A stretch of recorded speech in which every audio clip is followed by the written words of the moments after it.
शनिवार के दिन पीपल पूजा में ये 5 गलतियां ना इंसान को बना देती हैं कंगाल। दोस्तों, आज की वीडियो में हम बात करेंगे तीन ऐसे दोषों के बारे में, 3 ऐसी गलतियों के बारे में जो कि जब भी हम पीपल पूजा करते हैं, क्योंकि देखिए कहा जाता है पीपल में माँ लक्ष्मी का वास होता है, श्री हरि विष्णु का वास है, शनिदेव का वास है और समस्त देवी देवता पीपल के अंदर निवास करते हैं। और दोस्तों, साथ ही साथ दरिता का भी निवास पीपल के अंदर है। माना जाता है और दरिता रोज निवास करती है। ऐसा नहीं है कि सिर्फ रविवार के दिन ही निवास करती है, इसका निवास रोज होता है, परंतु वो किस समय होता है और हम पूजा करते समय ऐसी कौन सी गलती करते हैं। क्योंकि हमेशा देखिए आपने सुना होगा कि हम तो इतने समय से पीपल के पेड़ की पूजा करते हैं, लेकिन उसका कोई लाभ, उसका कोई पुण्य फल अभी तक हमें नहीं मिला। देखिए अक्सर आपने लोगों को पूजा करते हुए देखा होगा, पीपल वृक्ष की, तुलसी की पूजा, जैसे कार्तिक माह में तुलसी की पूजा करते हैं, बेल वृक्ष का पूजन करते हैं, उसी तरह से बहुत पुराने समय से पीपल के वृक्ष के पूजन की प्रथा चली आ रही है। परंतु इतना पूजा पाठ करने के बाद भी हमें उसके जो पॉजिटिव परिणाम हैं वो क्यों नहीं मिलते। आपने कभी सोचा है ऐसा क्यों होता है? आपने सुना होगा शनि की कुदृष्टि है तो शनिवार के दिन सरसों के तेल का दीपक लगाइए, ये उपाय करिए, वो उपाय करिए, परंतु तो भी हमें फल मिल नहीं रहा। देखिए दोस्तों, ऐसा इसलिए होता है क्योंकि हमसे जाने अनजाने में कोई ऐसी गलती हो जाती है जिसकी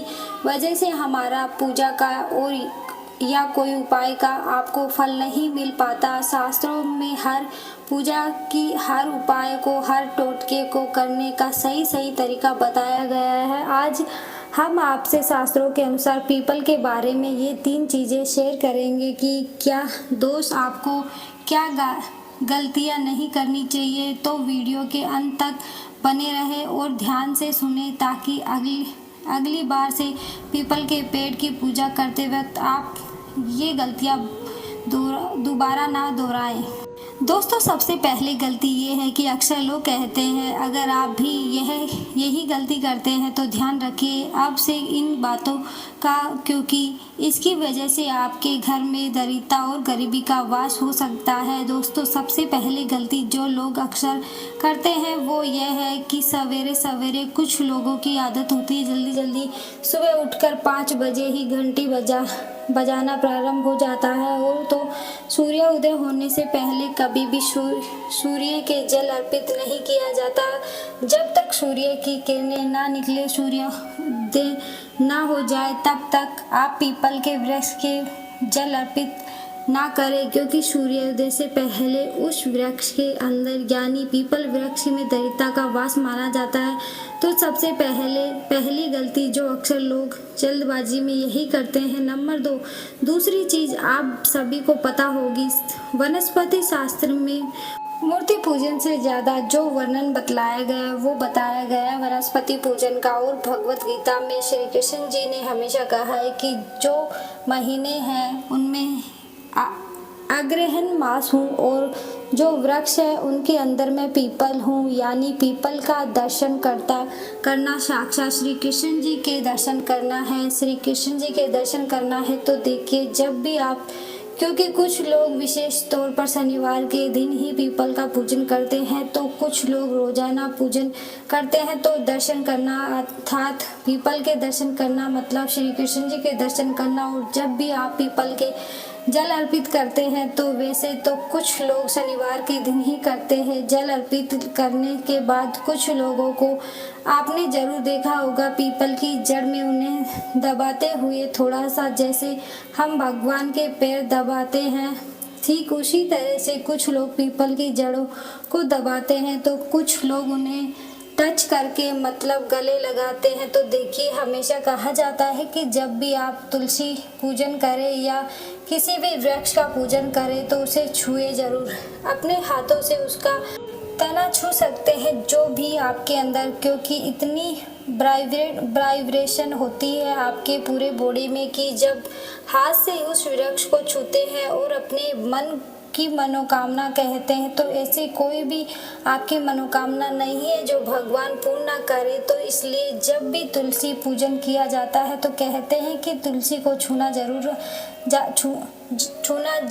चाहता है। ठीक उसी प्रकार जब भी आप पीपल का पूजन करें तो उसे छुए जरूर। शास्त्रों के अनुसार एकादशी और रविवार को तो हमें पीपल के जल में अर्पित नहीं करना चाहिए। तो ये सारी जो बातें हैं, अगर रोजाना आप कर रहे हैं तो रोज ध्यान रखिए, नहीं तो शनिवार के दिन तो आप विशेष ध्यान रखिए। जब भी आप जल अर्पित करेंगे उसके बाद में आपको पीपल वृक्ष को छूना जरूर है। छूकर अपनी मनोकामना जरूर बोलनी है। नंबर 3, इसके बाद एक चीज आपको विशेष तौर पर ध्यान रखनी है, केवल पूजा करने से पीपल की पूजन से आपको उसका पूर्ण फल नहीं मिलता, क्योंकि बिना परिक्रमा के पीपल की पूजा अधूरी मानी जाती है। ऐसा हमारे शास्त्रों में कहा गया है। जब आप पूजा करते उसके बाद में आपको परिक्रमा जरूर करनी चाहिए। परिक्रमा का अर्थ ये होता है भगवान के दर्शन के साथ में आपने परिक्रमा करने का पुण्य फल प्राप्त कर लिया है। यानी पीपल की परिक्रमा अर्थात साक्षात श्री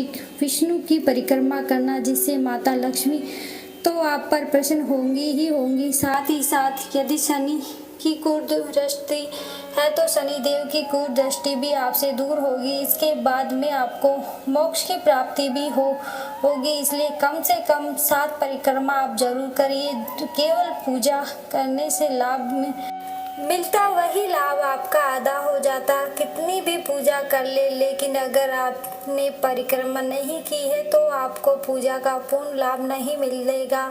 किसी भी दैनिक वृक्ष की जब हम पूजा करते हैं तो भले ही आप 7 परिक्रमा करें, पर परिक्रमा जरूर करें, क्योंकि इससे आपको पूजा का पूर्ण लाभ मिलेगा। इसके बाद एक गलती जो अक्सर लोग भूल चूक वश कर ही देते हैं वो ये है कि कई बार हम परिक्रमा करते समय गलती से करते हैं, क्योंकि 10:30 बजे तक श्री हरि का वास माना जाता है। 10:30 बजे के बाद उसका समय खत्म हो जाता है, पितरों का समय शुरू हो जाता है।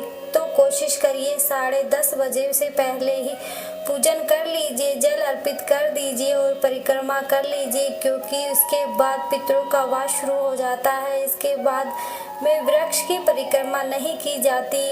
और एक चीज़ का विशेष ध्यान रखिएगा कि अक्सर हम लोग देखते हैं कि बड़े बड़े शहरों में वृक्ष नहीं मिलता तो लोग गमले में लगाकर ही पूजा करना शुरू कर देते हैं। तो ये गलती आपको कभी नहीं करनी है। पीपल देवीय वृक्ष है। पीपल को जो सबसे पुराना वृक्ष होता है और शास्त्रों के स्कंद पुराण में पीपल वृक्ष का कल्प वृक्ष भी बतलाया गया। यदि आपके पास स्कंद पुराण है तो उसमें जरूर पढ़ के देख लीजिएगा, क्योंकि ये बहुत छोटी छोटी गलतियां हैं जो लोग अक्सर भूलवश कर ही देते हैं। इसलिए आगे से इन सब गलतियों को ध्यान में रखकर ही पीपल की पूजा करना। इसके बाद एक चीज़ का विशेष ध्यान रखिएगा, जो परिक्रमा है उसे 10:30 बजे तक कर लेना है। शाम के समय भूल से भी पीपल में जल अर्पित नहीं करना है। इसके बाद में एक गलती जो हम सभी अक्सर कर देते हैं वो यह है कि समय ना मिलने के कारण शनिवार के दिन की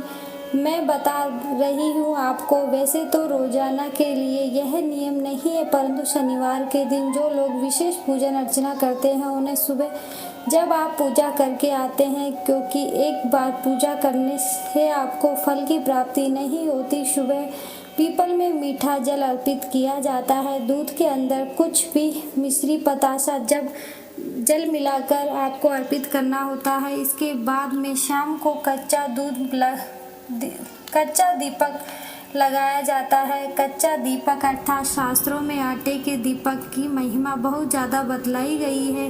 यदि आटे का नहीं बना पाते हैं तो मिट्टी का दीपक बना लीजिए। लंबी बाती का सरसों के तेल का दीपक जलाया जाता है और विशेष मनोकामना पूर्ति के लिए आटे में गोल बाती की घी का दीपक जलाइए। वैसे तो गोल बाती में घी का दीपक जलाना चाहिए, क्योंकि पीपल के नीचे अक्सर लोग गोल बाती का दीपक ही जलाए जाते हैं, परंतु अगर आप पर शनि की कुदृष्टि है तो लंबी बाती का दीपक जलाया जाता है और किसी मनोकामना पूर्ति के लिए गोल बाती का घी का दीपक जलाया जाता है। शाम को यदि आप दीपक नहीं जला रहे हैं तो केवल सुबह पूजन करके ही आ गए हैं तो इस पूजा का लाभ केवल 50% ही आपको मिलेगा। तो यदि कुछ छोटी छोटी सी गलती है जो हम अक्सर भूलवश कर देते हैं, और शाम के समय पीपल की परिक्रमा हमें नहीं करनी है। और एक चीज़ का ध्यान रखिएगा, बहुत ज़्यादा रात्रि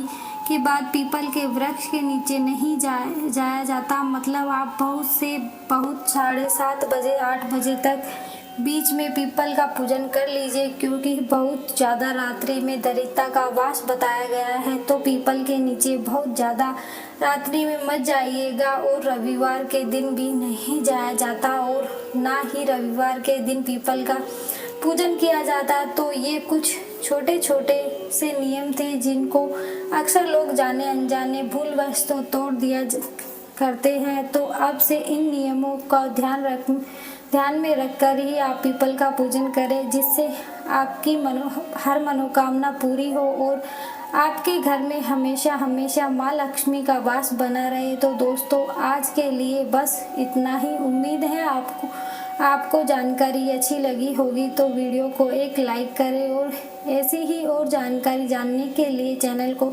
सब्सक्राइब भी कर लें। बोलो माता लक्ष्मी, श्री हरि विष्णु की जय। जय श्री राधे राधे कृष्णा।